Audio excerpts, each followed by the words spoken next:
Hello everyone, welcome to the YouTube channel of Advocate Dhruvika Narula. I hope you all are doing very well friends. आज का जो हमारा topic रहने वाला discussion का बहुत ही इंटरेस्टिंग टॉपिक रहने वाला है, तो वीडियो को एंड तक ज़रूर देखिएगा। Input tax credit on motor vehicles हम लोग क्लेम कर सकते हैं इनपुट मोटर व्हीकल्स पे या नहीं कर सकते, लीगली क्या प्रोविजंस रहने वाले हैं, किन केसेस में हम क्लेम कर सकते हैं और किन केसेस में हम बिल्कुल क्लेम नहीं कर सकते। हमारे बहुत सारे क्लाइंट्स की भी ये क्वेरी हमारे पास आती रहती है कि जी हमने कार ली है, हमने मिनी ट्रक लिया है, हम इन केसेस में क्लेम कर सकते हैं नहीं कर सकते हैं। तो वो सारी चीज़ें, वो सारे डाउट्स आपके एंड तक क्लियर हो जाएंगे इस वीडियो के। तो आइए बिना किसी देरी के शुरू करते हैं।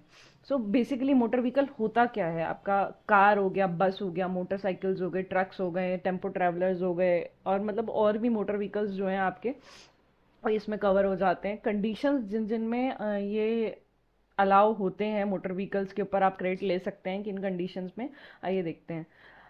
Motor vehicles having seating capacity of more than 13%। अगर 13% से ज़्यादा अगर आप उस मोटर व्हीकल में बिठा सकते हैं तब तो क्वेश्चन ही नहीं है कि अवेल हो सकता है या नहीं हो सकता है। बिल्कुल आप उस केस में अवेल कर सकते हैं क्रेडिट को। जैसे बसेस हो गई, स्कूल बसेस हो गई, या आपके नॉर्मल कोई भी ट्रैवलिंग की पर्पज़ से यूज़ होने वाली बसेस हो गई जो 13% से ज़्यादा की कैपेसिटी रखती हैं, तो आप उन केसेस में जो है क्रेडिट अवेल कर सकते हैं लीगली। तो अब आपके जो बिजनेसेस जो फर्दर मोटर व्हीकल के सप्लाई के लिए ही जो है एंगेज्ड हैं बिजनेस में, तो उन बिजनेसेस में भी आपको जो है मोटर व्हीकल का क्रेडिट मिल जाएगा। जैसे कार देखो हो गया, फर्स्ट चॉइस हो गया, कार्स 24 हो गया, चाहे आप रीसेल कर रहे हो, आप सेकंड हैंड कार्स सेल कर रहे हो, जो भी मतलब जिस भी तरीके से आप सेम जो है लाइन ऑफ बिजनेस में है, मोटर व्हीकल्स ही आप आगे सप्लाई कर रहे हैं, तो आपको अपने जो बाय किए हुए मोटर व्हीकल्स हैं उन केसेस में उनके ऊपर क्रेडिट जो है आपको मिल जाएगा।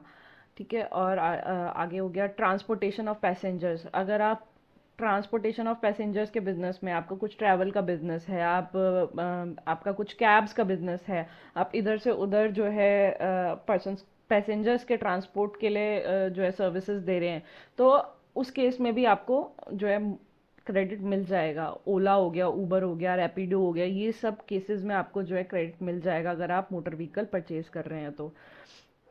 सो business imparting training on driving schools, driving motor vehicles. So अगर आपका ड्राइविंग स्कूल है तो उस केस में भी आपको जो है अपने बाय किए हुए मोटर व्हीकल के ऊपर आपको क्रेडिट मिल जाएगा। और किन केसेस में, आपका अगर ट्रांसपोर्टेशन ऑफ गुड्स का कोई बिजनेस है, जीटीए है बेसिकली, तो उस केसेस में भी आपको जो है क्रेडिट मिल जाएगा। कोई क्वेश्चन नहीं करेगा आपको कि आप क्रेडिट क्यों अवेल कर रहे हो। मोटर व्हीकल का क्रेडिट तो 17(5) के अंदर मतलब अलाउड नहीं है, डिसअलाउड है। ancillary services relating to motor vehicles allowed only in cases where input is allowed on motor vehicles। ये बिल्कुल सिंपल करके मैंने आपको बताया है कि जहाँ पे अगर आपको क्रेडिट मोटर व्हीकल के ऊपर के 5 पॉइंट्स में मिल रहा है, तो वहाँ आपकी कोई भी इंश्योरेंस अगर आप कराते हैं, या आप उसके ऊपर कुछ भी सर्विसिंग करा रहे हैं, या आप उसको रिपेयर करा रहे हैं, तो इन सब केसेस में भी आपको मोटर व्हीकल्स का क्रेडिट मिल जाएगा। किन किन कंडीशंस में आपको जो है क्रेडिट नहीं अलाउ होगा मोटर व्हीकल्स पे, आइए एक बार वो देख लेते हैं।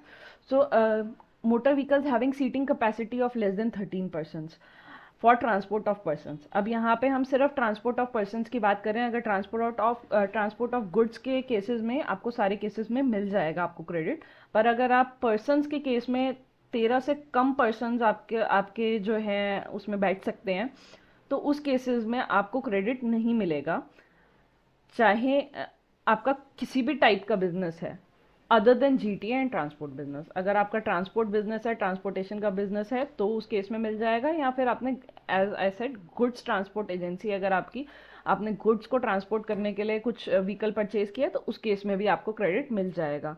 फॉर एनी प्रोफेशनल केसेस में, मतलब चाहे आप कॉस्ट अकाउंटेंट हैं, चाहे आप चार्टर्ड अकाउंटेंट हैं, कोई आर्किटेक्ट की सर्विस है, चाहे आप कंपनी सेक्रेटरी, कोई भी प्रोफेशनल हैं, अगर आपने मोटर व्हीकल परचेज किया, चाहे आपने वो बिजनेस पर्पसेस के लिए ही क्यों ना किया हो, कि अब भाई आप उससे अपने क्लाइंट्स से मिलने जा रहे हैं, उस पर्पज से ही आप सिर्फ यूज़ कर रहे हैं, पर्सनल पर्पज से आप यूज़ नहीं कर रहे हैं, तो उस केस में भी आपको क्रेडिट नहीं मिलेगा। अब फॉर पर्सनल पर्पस तो it is very very clear, ये तो और चीज़ों में भी और केसेस में भी आपको रिवर्स करना पड़ता है। अगर आप पर्सनल पर्पस के लिए कोई मोटर व्हीकल, तो क्या आप कुछ भी गुड अगर पर्सनल पर्पस के लिए अपना निकाल रहे हैं अपने बिजनेस में से, तो उस केस में आपको क्रेडिट नहीं मिलता है। सो एक बार इलस्ट्रेशंस की हेल्प से हम समझ लेते हैं फ्रेंड्स कि किन किन केसेस में एक्चुअल में आपको क्रेडिट मिलेगा और किन केसेस में आपको नहीं मिलेगा। So a premium hotel bought a car for pick and drop facility for hotel guests and can hotel claim input for the car। तो इस केस में क्या होटल कार का इनपुट क्लेम कर सकता है अगर पिक एंड ड्रॉप फैसिलिटी वो अपने गेस्ट को दे रहा है? तो ऑफ कोर्स वो जो है एक प्रीमियम होटल वो क्लेम कर सकता है इनपुट, क्योंकि पैसेंजर्स के को कैरी करने के लिए जो है उसने कार परचेज करी है। सो ट्रांसपोर्टेशन ऑफ पैसेंजर्स के केस में आपको क्रेडिट मिल जाएगा। तो एक लॉरी का ओनर है, उसने जीएसटी इनपुट वो क्लेम करना चाह रहा है इंश्योरेंस प्रीमियम के ऊपर जो उसको चार्ज किया था कंपनी ने। सो उस केस में भी उसको इनपुट मिल जाएगा, क्योंकि वो लॉरी का भी इनपुट क्लेम कर सकता है। लॉरी के ऊपर भी जो उसने जीएसटी पे किया है वो भी वो इनपुट की तरह क्लेम कर सकता है। इसी वजह से जो है इंश्योरेंस प्रीमियम भी वो उसके ऊपर जो भी जीएसटी उसने पे किया है वो क्लेम कर सकता है। So a retailer of furniture bought a mini truck to be used for the transportation of furniture। Simple सी बात है, अगर उसने फर्नीचर के ट्रांसपोर्टेशन के लिए एक रिटेलर ने अपना जो है एक ट्रक बाय किया है कि उसको एक सर्विस अपने कस्टमर्स को देनी है, तो बेसिकली वो गुड्स की ट्रांसपोर्टेशन के लिए जो है ये सर्विसेज रख रहा है। चाहे वो होलसेलर से अपने गोडाउन पे लाने के लिए हो या गोडाउन से आपका एंड कंज्यूमर तक ले जाने के लिए हो, डजेंट मैटर्स। बट उसने गुड्स के ट्रांसपोर्टेशन के लिए जो है मिनी ट्रक बाय किया है, इसलिए उसको जीएसटी मिल जाएगा। A person purchase 2 buses rented the same to a school for transportation of students. अब 2 buses उसने परचेज करे हैं और उसका काम है क्या? Transportation of students. So transportation of passengers के लिए उसने ये बसेस यूज़ करनी है, तो इस केस में भी उसको इनपुट मिल जाएगा।